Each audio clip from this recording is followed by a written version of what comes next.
नमस्कार, स्वागत है आप सभी का मेरे इस YouTube चैनल पर। आज की क्लास हम देखेंगे measurement of central tendency. Measurement of central tendency means केंद्रीय प्रवृत्ति के मापक। केंद्रीय प्रवृत्ति के मापक जो कि क्लास 10th और 12 क्लास के लिए एक इंपॉर्टेंट लेसन है कि measurement of central tendency means केंद्रीय प्रवृत्ति के मापक। आपकी जानकारी के लिए केंद्रीय प्रवृत्ति के मापक या मेजरमेंट ऑफ सेंट्रल टेंडेंसी ये तीन है। एक पहला मीन, जिसको कि हम लोग माध्य कहते हैं, माध्य। दूसरा मोड अर्थात बहुलक, और तीसरा नाम है मीडियन का, मीन, मोड और तब जाकर के मीडियन अर्थात क्या हो जाता है, माध्यक।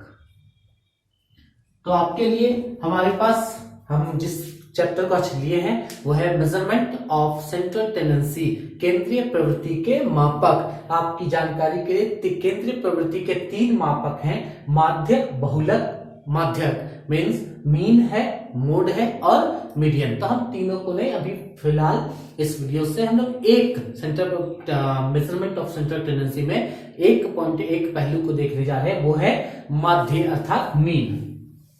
हम लोग बात करेंगे मीन के लिए।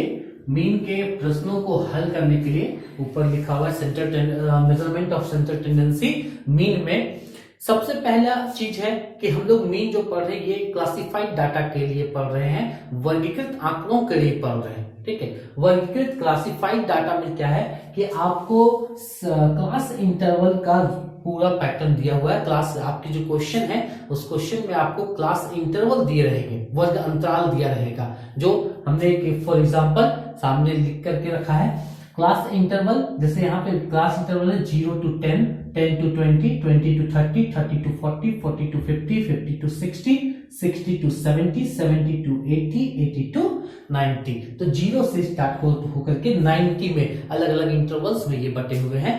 ये पहला क्लास इंटरवल। इसके साथ में क्वेश्चन में आपको एक और चीज दिया जाता है, वो है फ्रीक्वेंसी। जो सेकंड चीज है वो दिया हुआ है फ्रीक्वेंसी। फ्रीक्वेंसी जो कि 0 से 10 का जो फ्रीक्वेंसी है वो 5, 10 से 27, 20 से 30 का 15, 30 से 40 का 11, 40 से 50 का 27, 50 से 60 का 13, 60 से 70 का फ्रीक्वेंसी 6, 70 to 80 12, 80 to 90 4। तो आपको ये दो जो चीज है, दो ये क्लास इंटरवल और दूसरा फ्रीक्वेंसी जो है, ये आपको क्वेश्चन में दिए रहते हैं।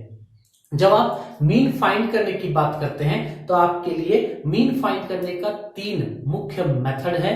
तीन मेथड से आप इसको सॉल्व कर सकते हैं, जिसमें जो फर्स्ट मेथड है वो कहलाता है डायरेक्ट मेथड।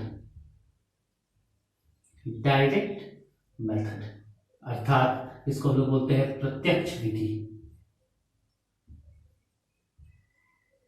इसके बाद सेकंड जो नाम है मेथड का वो है आपका अज्यूम्ड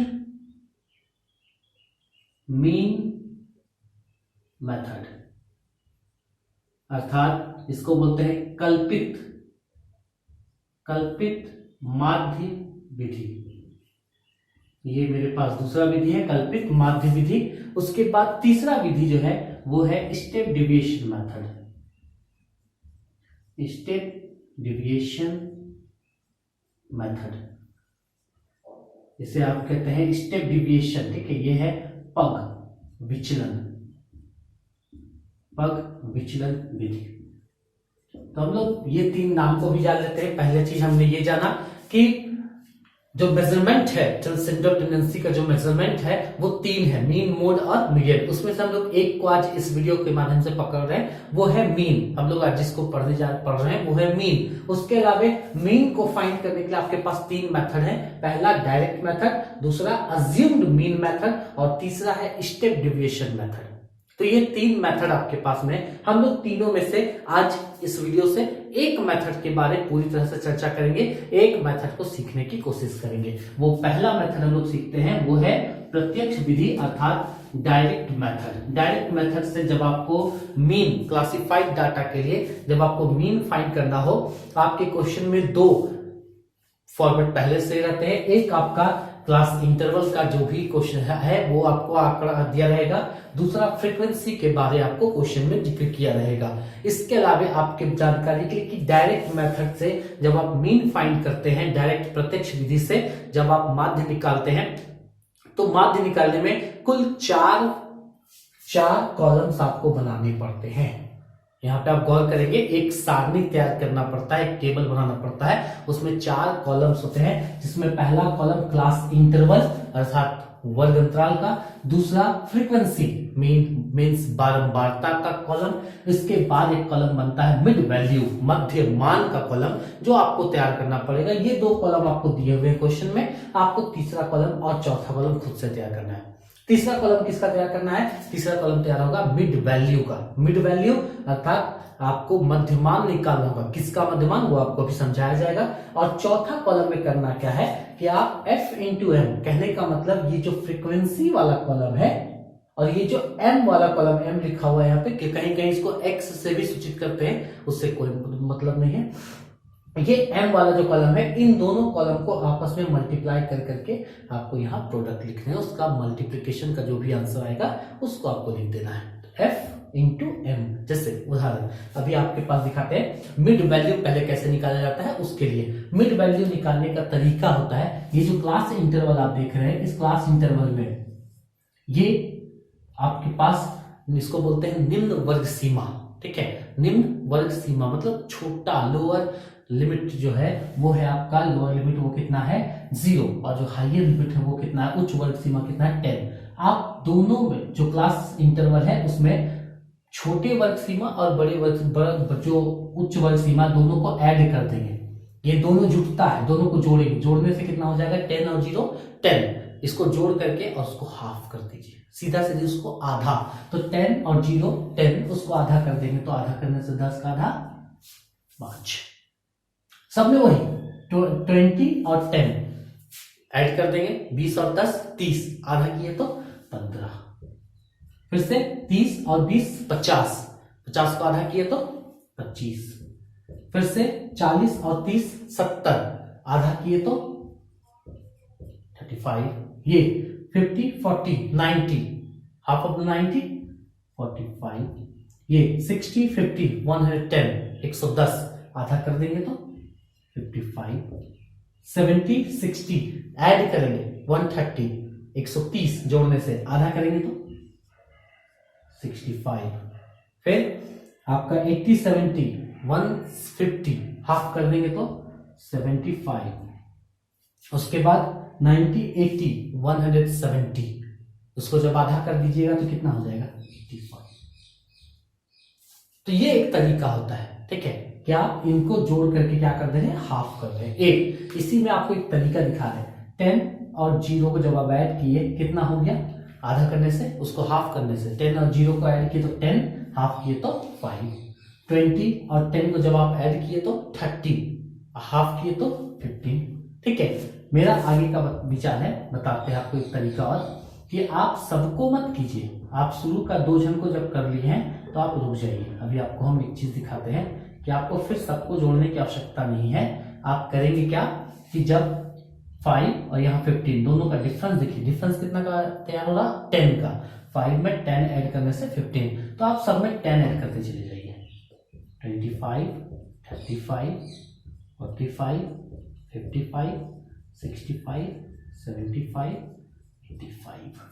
तो ये एक तरीका ये भी है कि शुरू का 2 जन को कर लीजिए और देख लीजिए उसमें कितना का डिफरेंस है। आप वही डिफरेंस सबके बीच में तैयार करते जाएंगे। तो ये आपका मिड वैल्यू का कॉलम तैयार हुआ। इसके बाद करना क्या है, f इंटू एल, दोनों को मल्टीप्लाई, 5 5 जा 25, 15 7 जा।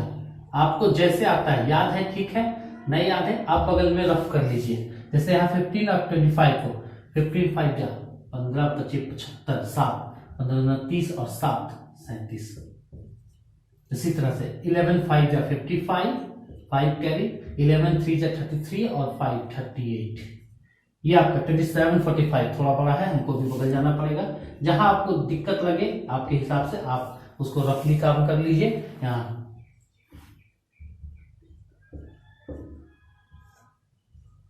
ये आपका कितना हो जाएगा 9 3 12, तो ये हो जाएगा 1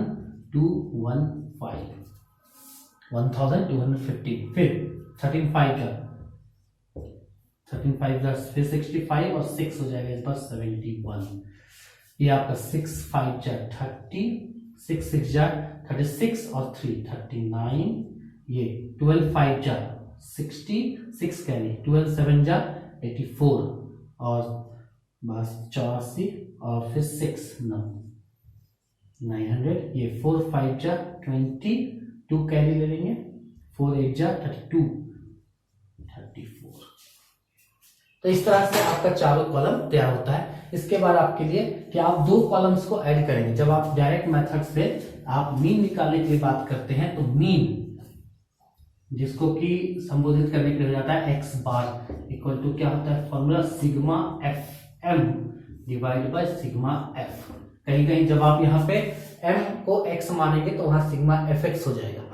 अगर आप m लिखे तो सिग्मा एफ एम, अगर आप x लिखे तो सिग्मा एफ एक्स। तो sigma F X divide by sigma F, या फिर अगर आप m रखें तो sigma F M divide by sigma F करेंगे। तो ये फॉर्मूला है मेरे पास sigma F M divide by sigma F. ये सिग्मा है ये टोटल को दर्शाता है, योग सम को दर्शाता है। ठीक है, टोटल किसका, टोटल किसका, पूरा का पूरा योग एफ एम का। एफ एम कौन, एफ इंटू एम, इसका कॉलम को।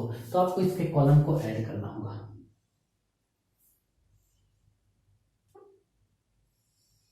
ये कितना हो जाएगा 5 5 10 20 और 30, 3 कैरी 4 3 7 7 9 16 17 18 24 18 26 26 33 35, 3 कैरी 3 3 6 6 9 15 18 25 27 30 33 और 1 34।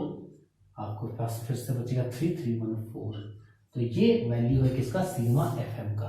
इसके बाद नीचे सिग्मा एफ, तो एफ वाले कॉलम को इसको जोड़ेंगे, इसको पूरी तरह से ऐड कर देंगे। यहाँ लिखना लिख देंगे सिग्मा एफ, यहाँ भी लिखेंगे sigma F m equal to, ये आपको 4 2 6 6 12